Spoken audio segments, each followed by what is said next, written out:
জাতীয় থেকে আন্তর্জাতিক প্রান্তিক জনপদ থেকে নগর চারপাশে ঠিক কি ঘটছে এই মুহূর্তে তা নিয়ে এখন চারদিক। আপনার সঙ্গে আছি আমি আজহার লিমন। সব দলের ঐক্যমত্যে জুলাই ঘোষণাপত্র দিতে আশাবাদ জানিয়েছেন সব রাজনৈতিক দল, নাগরিক কমিটি, বৈষম্য বিরোধী ছাত্র আন্দোলন। এ বিষয়ে তাড়াহুড়ো না করার পরামর্শ দিয়েছে রাজনৈতিক দলগুলো, আবার অযথা কালক্ষেপণ না করারও আহ্বান তাদের। জুলাই ঘোষণাপত্র নিয়ে সর্বদলীয় বৈঠক শেষে সন্ধ্যায় ব্রিফিংয়ে আইন উপদেষ্টা ডক্টর আসিফ নজরুল বলেন, সব দলের সঙ্গে আলোচনা করে দ্রুত কর্মপরিকল্পনা নেওয়া হবে। সুলিখিত একটা ঘোষণাপত্রে রূপান্তরিত করা যাবে, but it will take time. এটার জন্য একটা সময় প্রয়োজন এবং খুব একটা বিলম্ব করে অন্য কোনো অরাজকতা, অন্য কোনো ষড়যন্ত্রের সুযোগ যেন যারা সবসময় চক্রান্তের জন্য অপেক্ষা করে তারা যেন না পায়। ঐক্য সৃষ্টি হয়েছে, সেখানে কোনো ফাটল সৃষ্টি না হয় সেদিকেও আমাদের লক্ষ্য রাখতে হবে। যদি কোনো রাজনৈতিক দলিল ঐতিহাসিক দলিলে পরিণত হয়, সেই দলিলটাকে অবশ্যই আমরা সম্মান করি, কিন্তু সেটা প্রণয়ন করতে যেয়ে যাতে সব সংশ্লিষ্ট সকলকে অন্তর্ভুক্ত করা হয়। বিভিন্ন রকম আলোচনা হতে পারে, কমিটি হতে পারে, দ্বিপাক্ষিক আলোচনা হতে পারে, সেগুলি বিষয়ে আমরা অ্যাক্টিভলি বিবেচনা করে আমরা ওনাদের পরামর্শের ভিত্তিতেই খুব দ্রুত একটা কর্মকৌশল ঠিক করব। এদিকে সর্বদলীয় বৈঠকের সূচনা বক্তব্যে প্রধান উপদেষ্টা ডক্টর মোহাম্মদ ইউনূস বলেছেন, সব রাজনৈতিক দলের সমর্থন ও ঐক্যবদ্ধভাবে জুলাই ঘোষণাপত্র দিতে না পারলে এটি শক্তিশালী ও গ্রহণযোগ্য হবে না এবং এর উদ্দেশ্য বাস্তবায়ন হবে না। যতদিন অন্তর্বর্তী সরকারে থাকবেন ততদিন সবাইকে নিয়ে একতাবদ্ধ থাকবেন বলে আশ্বস্ত করেন তিনি। সরকারের জন্ম হয়েছে ঐক্যের মাঝখানে, ঐক্যর দ্বারা এটা সৃষ্টি। যখন আমরা নিজেরা কাজ করি, ওটা হঠাৎ দেখি একা পড়ে গেছে, আশেপাশে কেউ নাই আপনারা, তখন একটু দুর্বল মনে করি। যখন আবার সবাই একসঙ্গে হন আপনারা, আবার মনের মধ্যে সাহস আছে যে আমরা একতাবদ্ধভাবে আছি। একতাতেই আমাদের জন্ম, একতাতেই আমাদের শক্তি। আমরা ঐক্যবদ্ধভাবে এটা করতে পারবো না, তাহলে এটার উদ্দেশ্য ব্যাহত হলে এটার দরকারও নেই। আসলে দরকারটা হলো ওইটুকু স্মরণ করিয়ে দেবে যে আমি বললাম, আপনাদের দেখলে আমার মনে সাহস আসে, সবার মনে সাহস আসবে। সবাই যদি আমরা একত্রে যাই, সারা দেশ একেবারে চমকে উঠবে যে হ্যাঁ, আমরা তো আছি, জেগে আছি, এখন আমরা ভোতা হয়ে যাইনি, আমাদের অনুভূতি ভোতা হয়নি, এখন আমাদের অনুভূতি এখনো সে চাঙ্গা আছে। আমরা জাতি হিসেবে ঐক্যবদ্ধভাবে আছে এবং আপনারা দোয়া করবেন। আমি যতদিন আছি এই একতা নিয়েই থাকব। পুলিশি বাধার মুখে পণ্ড হয়েছে সংক্ষুব্ধ আদিবাসী ছাত্র জনতার উপর হামলার প্রতিবাদ ও পাঠ্যপুস্তকে গ্রাফিতি পুনঃস্থাপনের দাবিতে স্বরাষ্ট্র মন্ত্রণালয়ের অভিমুখে পদযাত্রা। বৃহস্পতিবার দুপুরে ঢাকা বিশ্ববিদ্যালয় থেকে বিক্ষোভ মিছিল করে স্বরাষ্ট্র মন্ত্রণালয় অভিমুখে যাওয়ার চেষ্টা করে বিক্ষোভধরা। পরে হাইকোর্ট মোড়ে পুলিশ বাধার মুখে পড়েন তারা। শিক্ষার্থীরা ব্যারিকেড ভাঙার চেষ্টা করলে জলকামান নিক্ষেপ করে তাদের ছত্রভঙ্গ করে পুলিশ। এ সময় পুলিশকে লাঠিচার্জ করতেও দেখা যায়। এতে এক নারীসহ আহত হন 6 শিক্ষার্থী। পুলিশ জানায়, শিক্ষার্থীরা পুলিশের অনুরোধ অমান্য করায় তাদের ছত্রভঙ্গ করা হয়েছে, যদিও লাঠি পেটার কথা অস্বীকার করেন রমনা বিভাগের উপকমিশনার মাসুদ আলম। এর আগে দুপুর 12টার দিকে ঢাকা বিশ্ববিদ্যালয়ের রাজু ভাস্কর্যের সামনে প্রতিবাদ সভায় স্বরাষ্ট্র উপদেষ্টা ও এনসিটিবির চেয়ারম্যানের পদত্যাগ দাবি করেন প্রতিবাদকারীরা।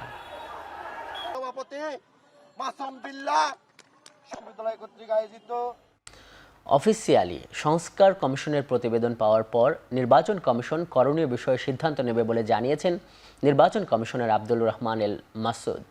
সকালে নির্বাচন কমিশন সচিবালয়ে ব্রিফিংয়ে একথা জানান তিনি। এ সময় তিনি বলেন, যেসব দল নির্বাচনে অংশ নেবে তাদের আচরণ সহায়ক না হলে সুষ্ঠু নির্বাচন কঠিন হবে। সুপারিশ বা যে রিফর্ম রিপোর্ট সেটা জমা দেওয়া হয়েছে, আমাদের কাছে অফিসিয়ালি এখনো কিছুই পাই নাই। আমরা পাওয়ার পরে হয়তো চিন্তা করব যে এই ব্যাপারে আমাদের কি করণীয়। এই মুহূর্তে নির্বাচন কমিশনের বোধ হয় এ ব্যাপারে কোনো প্রতিক্রিয়া আমি প্রকাশ করতে পারছি না।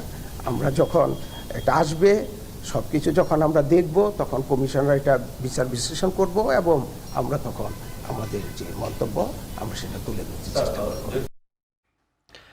ওষুধ ও পোশাক সহ বেশ কয়েকটি প্রয়োজনীয় পণ্যের প্রস্তাবিত ভ্যাট পুনর্বিবেচনা করা হচ্ছে বলে জানিয়েছেন অর্থ উপদেষ্টা ডক্টর সালেহ উদ্দিন আহমেদ। এতে ওইসব পণ্যের দাম নিয়ন্ত্রণে থাকবে বলে জানান তিনি। বৃহস্পতিবার সরকারি ক্রয় সংক্রান্ত উপদেষ্টা পরিষদ কমিটির বৈঠক শেষে অর্থ উপদেষ্টা এসব কথা বলেন। সরকারি ক্রয় সংক্রান্ত কমিটির বৈঠকে পাকিস্তান ও ভারত থেকে চাল আনার বিষয়ে সিদ্ধান্ত হয়েছে। পাকিস্তান থেকে কেনা হবে 50,000 মেট্রিক টন আতপ চাল আর ভারত থেকে 50,000 টন নন বাসমতি সিদ্ধ চাল। এতে খরচ হবে 581,41,54,000 টাকা।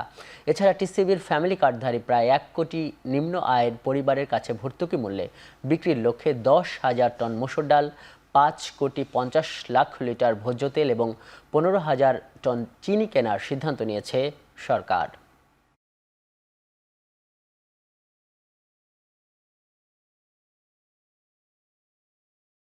দামের প্রভাব কিছু কিছু জায়গা হয়তো কিছুটা ভ্যাটের জন্য হয়েছে, সম্পূর্ণভাবে এটা হলো ম্যানিপুলেশন, সাপ্লাই চেনের ব্রেকআউট। এটা ভ্যাটে আমি কিছু দাম বাড়িয়েছি কি আইএসপি, ফোন, পরের জুস, এটা কটা লোক কেনে, অতএব ওটার উপর যে পড়েছে পরে তা না। তবুও আজকে আমরা রিভিউ করেছি, কিছু কিছু ফ্যাক্টরটা আমরা পরে জানতে পারবেন। তাদের সাজসে কয়েকটা জিনিস, অত্যাবশ্যক জিনিস, তারপরে ওষুধের ব্যাপারে, তারপরে আপনার আরও কয়েকটা ওরা দেখতে পারেন মোটামুটি সাশ্রয়ী। হঠাৎ করেই পণ্যে ভ্যাট শুল্ক না বসিয়ে সিদ্ধান্ত নেওয়ার আগে অংশীজন সভা করার পরামর্শ দিয়েছে এনবিআর সংস্কারের পরামর্শ কমিটি। সদস্যরা বলেন, নতুন সিদ্ধান্তের আগে অংশীজন সভা করলে বিনিয়োগকারী কিংবা ব্যবসায়ীরা প্রস্তুতি নেবার সুযোগ পাবেন। বৃহস্পতিবার আগারগাঁও এনবিআর ভবনে সাংবাদিকদের সঙ্গে অংশীজন সভায় পরামর্শ কমিটির সদস্যরা বলেন, 2016 সাল থেকেই কর জিডিপির হার বাড়ানোর কথা বলা হলেও কার্যকর হচ্ছে না। বাংলাদেশের কর নীতি আন্তর্জাতিক মানের নয় জানিয়ে সদস্যরা আরও বলেন যে এনবিআর সংস্কার করতে রাজনৈতিক সদিচ্ছাও থাকতে হবে। অর্থ পাচার নিয়ন্ত্রণে আনার পাশাপাশি বৈষম্য কমাতে অপ্রত্যক্ষ করের উপর চাপ কমানোর উদ্যোগ নেওয়ার পরামর্শ দেন কমিটির সদস্যরা। ইআইটি নামে আমদানি পর্যায়ে আদায় করে, এটা তো ইনকাম ট্যাক্সের নাম, আর এটাকে ফাইনাল অ্যাসেসমেন্ট বলছে, তাহলে এটা ইনকাম ট্যাক্স হয় কেমনে? তো ইনডাইরেক্ট ট্যাক্স হয়ে যাচ্ছে। So ultimately it is adding cost, বিজনেসকে কম্পিটিটিভ করতেছে যাচ্ছে সাধারণ মানুষের উপরে, তাই না? 30 জুন অর্থ বিলে যে কথা বলছি যে এই গ্যালাসের উপরে 25% ভ্যাট নেওয়া হবে বা ট্যাক্স নেওয়া হবে, সেইটা 1 জুলাই তারিখে ইমপ্লিমেন্ট হলে এইটা ওই যে বিনিয়োগের উপরে, অবস্থার উপরে বিরাট একটা প্রভাব পড়ে। অবৈধভাবে সম্পদ অর্জন এবং অর্থ পাচারের অভিযোগে সাবেক রেলমন্ত্রী জিল্লুল হাকিম ও আওয়ামী লীগের সাবেক সংসদ সদস্য ফাহমি গোলন্দাজ বাবেলের বিরুদ্ধে মামলা করেছে দুর্নীতি দমন কমিশন। দুপুরে এক প্রেস ব্রিফিংয়ে তথ্য জানান দুদকের মহাপরিচালক আক্তার হোসেন। সাবেক রেলমন্ত্রী জিল্লুল হাকিমের 24 কোটি টাকার বেশি জ্ঞাত আয় বহির্ভূত সম্পদ অর্জন ও 19 ব্যাংক অ্যাকাউন্টে 278 কোটি টাকা সন্দেহজনক লেনদেনের অভিযোগ আছে। তার স্ত্রী সাইদা হাকিম ও ছেলে আশিক মাহমুদ মিতুলের বিরুদ্ধে প্রায় 7 কোটি টাকার অবৈধ সম্পদ অর্জনের অভিযোগে মামলা করেছে দুদক। এছাড়া ময়মনসিংহ 10 আসনের আওয়ামী লীগের সাবেক সংসদ সদস্য ফাহমি গোলন্দাজ বাবেলের বিরুদ্ধে ক্ষমতার অপব্যবহার করে 20 কোটি টাকার অবৈধ সম্পদ অর্জন ও অর্থ পাচারের অভিযোগ আনা হয়েছে।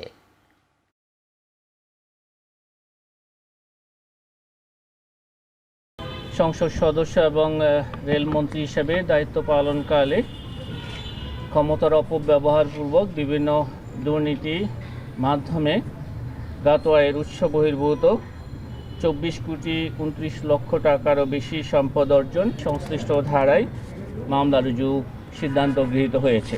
শারমিন গোলন্দাজ ও তার স্বামী জনাব ফাহমি গোলন্দাজ বাবেল, সাবেক সংসদ সদস্য, ময়মনসিংহ 10 সংসদ সদস্যের সহায়তায় জ্ঞাত আয়ের উৎসের সাথে অসঙ্গতিপূর্ণ 1 কোটি 2 লক্ষ টাকারও বেশি মূল্যের সম্পদের মালিকানা অসাধু উপায়ে অর্জনপূর্বক বুক দখল এবং তার নামেও 3টি ব্যাংক হিসাবে 3 কোটি 17 লক্ষ টাকারও বেশি অস্বাভাবিক লেনদেন দণ্ডবিধি সংশ্লিষ্ট ধারায় আরও একটি মামলা রুজুর সিদ্ধান্ত গৃহীত হয়েছে।